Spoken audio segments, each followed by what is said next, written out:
What's a good word, Jets fans? It's your boy DKB here. So at 0-5, the only winless team in the NFL, week after week, seeming to add to historical record books that are being reset.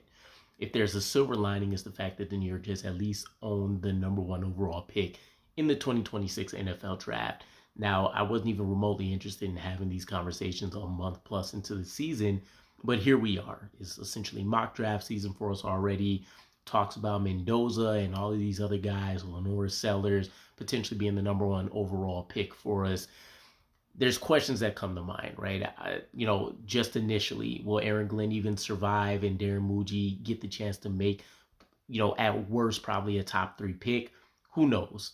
Woody Johnson could look to make a mercy killing and say, I don't want to besmirch Aaron Glenn's name any more than whatever's happened by the time seasons end. Or if you want to go off recency bias, maybe he'll allow him to pull off the Robert Saleh and, at least he got to pick number two overall too and try to figure it out. The other question is it's more of a talent evaluation thing, right? I know there's a lot of buzzwords about identity building and foundation setting and all these different things, but one, it honestly feels like we really don't have any of the players outside of Garrett Wilson.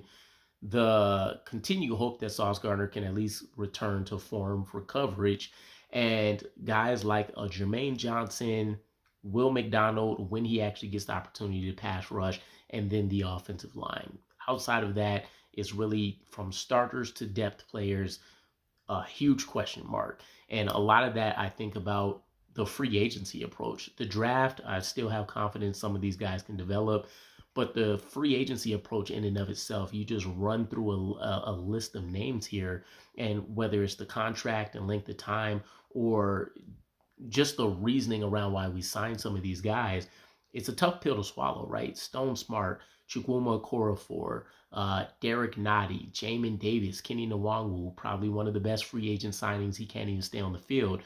A lot of these guys are either buried on the depth chart, they're underperforming, or they didn't even get a chance to make it to the 53-man roster. So Aaron Glenn's actually going into a 2026 offseason potentially where he's at even a worse situation than what he walked into, outside of the fact that he just gets to remove more and more guys to hopefully reset or clear out some of this poison, right?